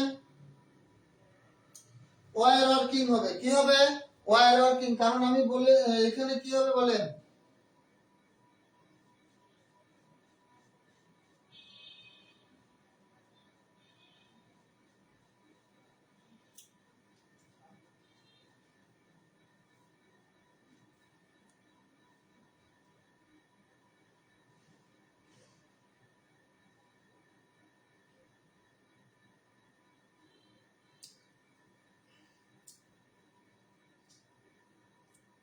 এবার একটু খেয়াল করেন, আমি বলেছিলাম হোয়েন এর পরেরটা পাস্ট কন্টিনিউ, হোয়েন এর পরে পাস্ট ইনডেফিনিট হওয়ার কথা, কিন্তু হোয়েন আর হোয়াইল দ্বারা যুক্ত হইলে একটা পাস্ট ইনডেফিনিট আর একটা পাস্ট কন্টিনিউয়াস হয়, অথবা দুইটাই পাস্ট ইনডেফিনিট অথবা দুইটাই পাস্ট কন্টিনিউয়াস হয়। কিন্তু এইখানে অপশনে কিন্তু পাস্ট হোয়েন এর পরে পাস্ট ইনডেফিনিট হওয়ার কথা, কিন্তু এখানে কিন্তু পাস্ট ইনডেফিনিট কোনটা দেওয়া নাই। অর্থাৎ শুধুমাত্র ওয়ার্ক, শুধুমাত্র কি ওয়ার্কের পাস্ট ফর্ম ওয়ার্ক, শুধুমাত্র ওয়ার্কটা কিন্তু কোথাও দেওয়া নাই। তার মানে ওয়ার্কটা যদি না দেওয়া থাকে তাহলে হোয়েন দ্বারা পাস্ট ইনডেফিনিট পাস্ট কন্টিনিউয়াস যুক্ত হয়, সেই ক্ষেত্রে আমাদের অপশনে দেওয়া আছে were working past continuous, will work future indefinite, had work past perfect, আর ওয়ার্কিং প্রেজেন্ট কন্টিনিউয়াস। তাহলে আমরা বাধ্য হয়ে এখন অ্যানসারটা ওয়ার ওয়ার্কিং নিব, বাধ্য হয়ে অ্যানসারটা কি নিব?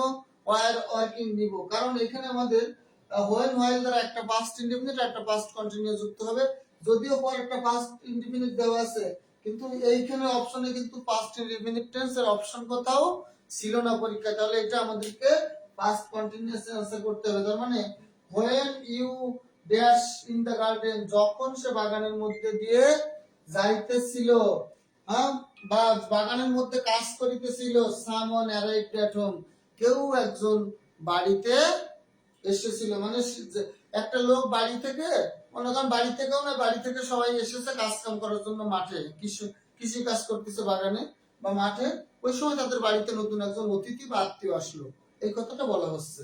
আমার কথা ক্লিয়ার কিনা বলেন? তাহলে ওয়ার ওয়ার্কিং হবে। আরেকটা কোশ্চেন দেখেন, 14তম নিবন্ধন পরীক্ষায় আরেকটা কোশ্চেন এসেছে এখান থেকে। 14তম নিবন্ধন পরীক্ষায় এখান থেকে আরেকটা কোশ্চেন এসেছে। My uncle my uncle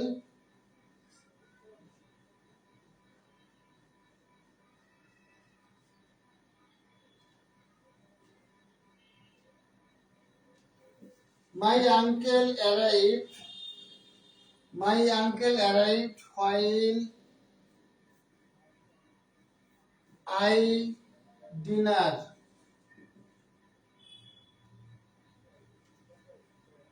while I dinner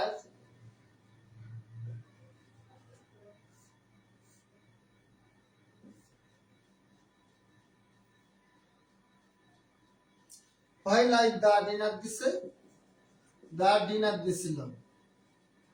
দেখেন এটা হচ্ছে 14তম নিবন্ধন পরীক্ষার একটা কোশ্চেন। 14তম নিবন্ধন 14তম নিবন্ধন 14তম নিবন্ধন পরীক্ষায় কোশ্চেন এটা ছিল অপশনে দেখেন would cook, B তে ছিল cook, C তে ছিল where was cooking,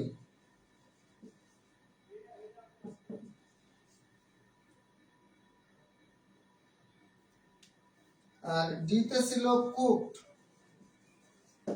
দেখেন my uncle arrived dash I, my uncle arrived এখানে ড্যাশ না, ড্যাশটা হলো ওই পাশে my uncle arrived while I dash the dinner, my uncle arrived while I dash the dinner, আমার চাচা যখন পৌঁছেছিল তখন আমি ডিনার করিতেছিলাম।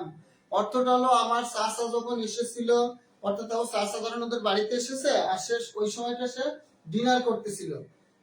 তাহলে মাই আঙ্কেল অ্যারাইভড আমার চাচা যখন এসেছিল while যখন আই আমি যখন ডিনার করিতেছিলাম তখন আমার চাচা এসেছিল। তাহলে বলেন এখানে I would cook, cook, was cooking নাকি কুকড, অ্যানসার কোনটা হবে বলেন? অ্যানসার কোনটা হবে সবাই বলেন? Was cooking, was cooking, was cooking বলেন সবাই বলেন। এটা কিন্তু মিলে গেছে, এটা কিন্তু আর ব্যতিক্রম। আগেরটাতে যেরকম একটা ছিল না বাধ্য আরেকটা দিতে হয়েছিল, এখানে কিন্তু অ্যানসারটা আছে। তার মানে হোয়াইল দ্বারা অবশ্যই পাস্ট কন্টিনিউয়াস, হোয়াইল এর পরে অবশ্যই পাস্ট কন্টিনিউয়াস, এর আগে আসে পাস্ট ইনডিফিনিট। অর্থাৎ এই কোশ্চেনটা কিন্তু ইজি আছে, কোনো ঝামেলা যুক্ত নাই। তাহলে এখানে কি হবে? হোয়াইল এর পরে পাস্ট কন্টিনিউয়াস, তার মানে ওয়াজ কুকিং, ওয়াজ কুকিং। অ্যানসার কোনটা হবে? My uncle arrived while I dash the cooking। এটা 14তম নিবন্ধনের পরীক্ষায় এসেছে, 14তম নিবন্ধন পরীক্ষায় কোশ্চেনটা এসেছে।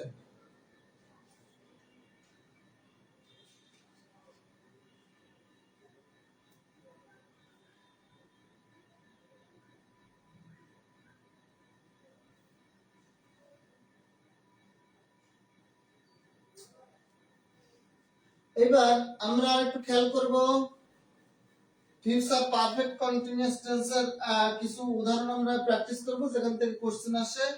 খেয়াল করেন, বোর্ডটা ভালো করে মুছে ফেলতে হবে, একটা না সন্ধ্যেতে 2-3টা ক্লাস নেওয়া তো।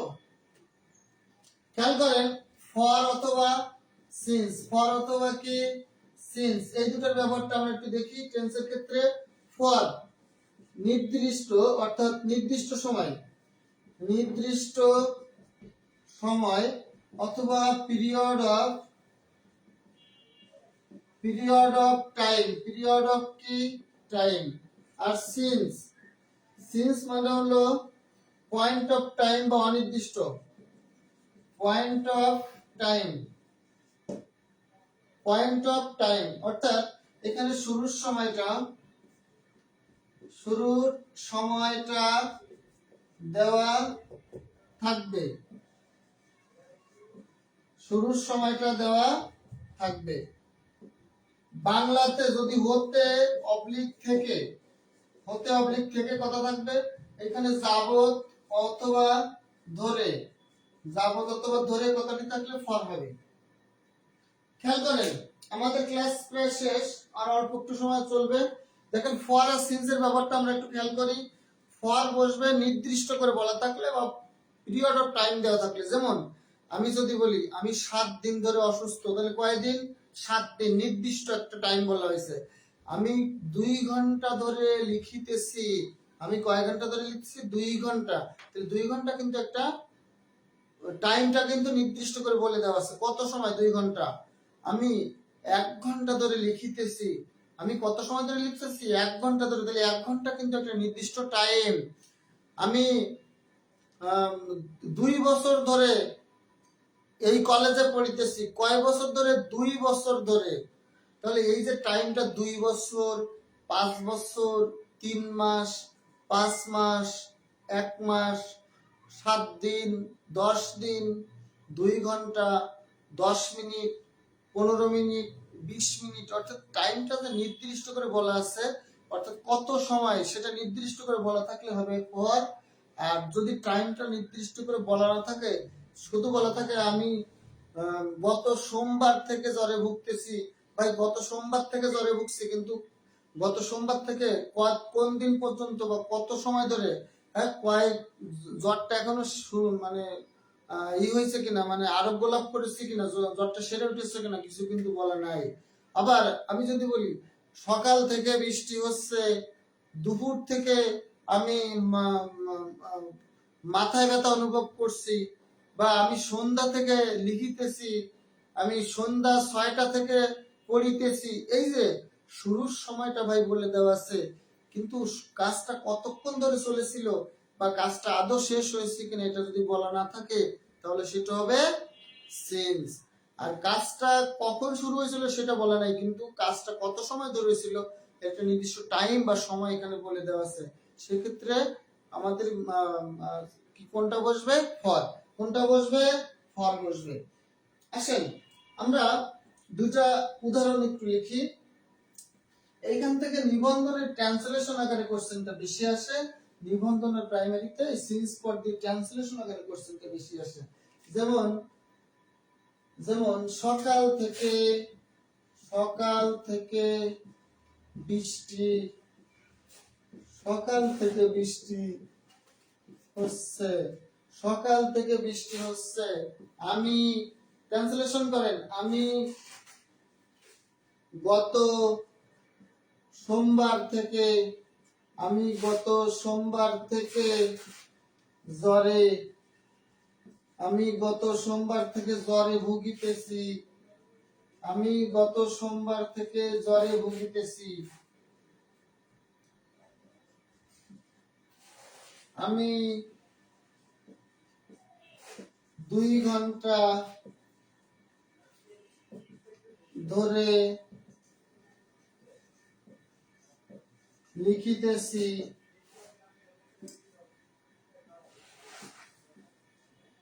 আমি 1 ঘন্টা, আমি সন্ধ্যা থেকে পড়িতেছি। দেখেন আমরা চারটা ক্যান্সেলেশন আমরা একটু এখান থেকে প্র্যাকটিস করি। সেটা হলো সকাল থেকে বৃষ্টি হচ্ছে, বলেন সকাল থেকে বৃষ্টি হচ্ছে, it has been raining, it has been raining. দেখেন ফর অথবা কি সিন্স, তাহলে কোনটা বসবে? সকাল থেকে। কখন থেকে? সকাল থেকে। তাহলে টাইমটা কিন্তু কত সময় ধরে হয়েছে, ডিউরেশন অফ টাইমটা বলে নেই, পয়েন্ট অফ টাইমটা দেওয়া আছে, শুরুর সময়টা, কাজটা শুরুর সময়টা দেওয়া আছে। তাহলে সকাল থেকে বৃষ্টি হচ্ছে, it has been raining since morning, it has been raining since morning. সকাল থেকে, তাহলে থেকে বোঝাইলে সিন্স। দেখেন আমি গত সোমবার থেকে জ্বরে ভুগিতেছি, আমি গত সোমবার থেকে জ্বরে ভুগিতেছি, তাহলে have I have been suffering, suffer মানে কি? ভোগা, suffering, I have been suffering, আমি ভুগিতেছি, I have been suffering from, I have been সাফারের পর ফ্রম বসে, সাফারিং ফ্রম ফেভার, ফেভার মানে জ্বর, আমি জ্বরে ভুগিতেছি, বলেন গত সোমবার থেকে, তাহলে since last Monday, last Monday, গত সোমবার থেকে। ভাই জ্বর কি আমার 7 দিন ছিল না, 5 দিন ছিল না, 4 দিন ছিল, এটা কিন্তু বলা নাই, বলছে গত সোমবার থেকে, তাহলে থেকে বললে সিন্স লাস্ট মানডে। এরপর দেখেন আমি 2 ঘন্টা ধরে লিখিতেছি, তাহলে এখানে 2 ঘন্টা টাইমটা কিন্তু ফিক্স করে বলা আছে। আই হ্যাভ বিন রাইটিং, হ্যাঁ আমি ধরে লিখিতেছি, ফর, এখানে কিন্তু সিন্স বসবে না, ফর 2 hours, ফর 2 আওয়ার্স, আমি 2 ঘন্টা ধরে লিখিতেছি। আমি সন্ধ্যা থেকে পড়িতেছি, কি হবে? I have been reading since evening.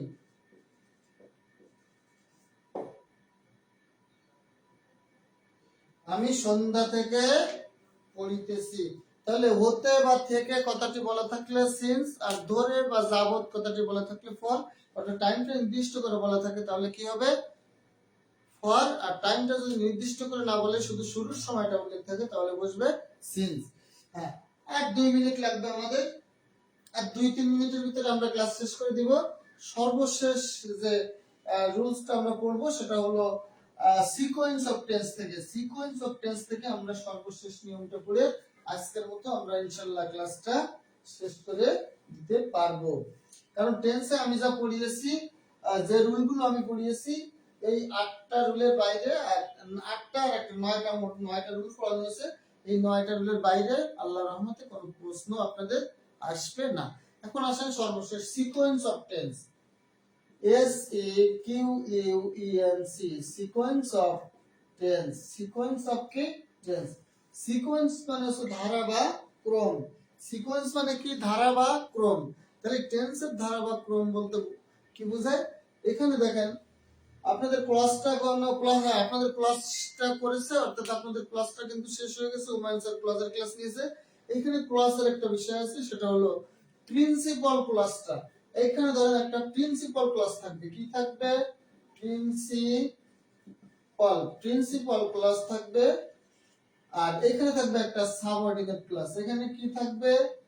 Subordinate class. তাহলে এখানে থাকবে প্রিন্সিপাল ক্লাস, এর পাশে থাকবে কি? Subordinate class.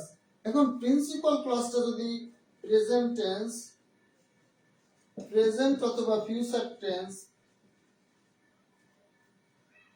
টেন্সে থাকে, তাহলে সাবঅর্ডিনেট ক্লাসটা যে কোনো টেন্সে হতে পারে, মানে প্রেজেন্ট টেন্সে হতে পারবে, পাস্ট টেন্সে হতে পারবে এবং ফিউচার টেন্সে হতে পারবে। কথা বুঝছেন কিনা?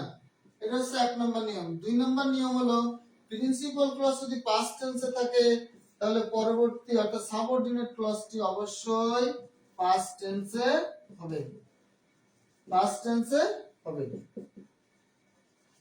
আমি উদাহরণ দিব, আগে একটু খেয়াল করেন সবাই। সেটা হলো এইটাই আমাদের শেষ রুল। এইটাই শেষ হলে আমরা ইনশাআল্লাহ ক্লাস শেষ করব। দেখেন সিকোয়েন্স অফ টেন্স মানে এই ধারায় এইটা কি হলে এইটা কি হবে। তার মানে প্রিন্সিপাল ক্লজ কোনটা? যে ক্লজের সঙ্গে কোনো ক্লজ মার্কার বা জয়েনিং অর থাকবে না সেটাকে বলা হয় প্রিন্সিপাল ক্লজ। আর যে ক্লজের আগে কোনো একটা কনজাংশন বা জয়েনিং অর বা রিলেটিভ প্রোনাউন বা কানেক্টরস থাকবে তাকে বলা হবে সাবঅর্ডিনেট ক্লজ। তাহলে এই প্রিন্সিপাল ক্লজটা যদি প্রেজেন্ট টেন্সে অথবা ফিউচার টেন্সে থাকে তাহলে সাবঅর্ডিনেট ক্লজটি প্রেজেন্ট টেন্স অথবা ফিউচার টেন্স যে কোনোটা হতে পারবে। কিন্তু প্রিন্সিপাল ক্লজ যদি পাস্ট টেন্সে হয় তাহলে পরবর্তী ক্লজটি অর্থাৎ সাবঅর্ডিনেট ক্লজটি অবশ্যই পাস্ট টেন্সে হতে হবে।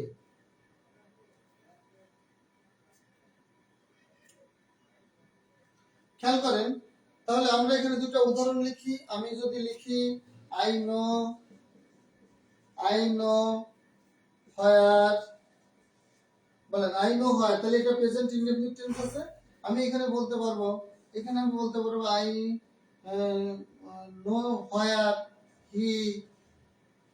he lives। আমি প্রেজেন্ট টেন্সে বলতে পারবো, আমি বলতে পারবো where lived, বলতে পারবো, আমি বলতে পারবো where he will live। তার মানে আমার এখানে প্রেজেন্ট টেন্স থাকুক আর ফিউচার টেন্সে থাকুক, আমি এই পাশে প্রেজেন্ট টেন্সও নিতে পারবো, পাস্ট টেন্সও নিতে পারবো, ফিউচার টেন্সও নিতে পারবো। কিন্তু এখানে খেয়াল করেন লাস্টেরটা, আমি যদি বলি I knew where, নো এর পাস্ট ফর্ম নিউ, নো এর পাস্ট ফর্ম কি? নিউ। তাহলে এখানে শুধুমাত্র he lived এইটা হতে পারবে, বাকি একটাও এই দুটা হতে পারবে না। হ্যাঁ, তাহলে এইখানে যদি পাস্ট টেন্স থাকে তাহলে পরবর্তীতে অর্থাৎ প্রিন্সিপাল ক্লজ যদি পাস্ট টেন্স অথবা ফিউচার টেন্সে থাকে তাহলে পরবর্তী ক্লজটি past tense, future tense, present tense যে কোনো টেন্সে অ্যানসার করা যাবে। কিন্তু প্রিন্সিপাল ক্লজটা যদি কোন টেন্সে থাকে, পাস্ট টেন্সে থাকে, তাহলে অবশ্যই সাবঅর্ডিনেট ক্লজটা পাস্ট টেন্সে হবে। আর দেখেন এইখানে হোয়ার দ্বারা যুক্ত এই ক্লজটা হলো সাবঅর্ডিনেট ক্লজ, আর আই নো এটা হলো প্রিন্সিপাল ক্লজ, কারণ আই নোর আগে কোনো ক্লজ মার্কার নাই। ক্লজ মার্কার না থাকলে সেটা হবে প্রিন্সিপাল ক্লজ, আর ক্লজ মার্কার থাকলে সেটা হবে সাবঅর্ডিনেট ক্লজ। তাহলে সাবঅর্ডিনেট ক্লজটি প্রেজেন্ট অথবা ফিউচার হলে পরবর্তী ক্লজটি, প্রিন্সিপাল ক্লজটি প্রেজেন্ট অথবা ফিউচার হলে সাবঅর্ডিনেট ক্লজটি প্রেজেন্ট ফিউচার বা পাস্ট যে কোনো টেন্স হতে পারবে, কিন্তু প্রিন্সিপাল ক্লজটা পাস্ট টেন্স হলে পরবর্তী অর্থাৎ সাবঅর্ডিনেট ক্লজটি শুধুমাত্র পাস্ট টেন্সে হবে। আমার কথা বুঝতে পেরেছেন কিনা সবাই একটু বলেন। স্যার ঘুমিয়ে ধরছে? হ্যাঁ, এখন আমাদের ক্লাস শেষ ইনশাআল্লাহ। আমরা আজকের মতো ক্লাস শেষ করে দিচ্ছি, দেখা হবে আগামী দিন। ক্লাসটা একটু বারবার করে দেখবেন, তাহলে ক্লিয়ার হয়ে যাবে। ঠিক আছে, আজকের মতো এখানেই শেষ আজকের ক্লাস।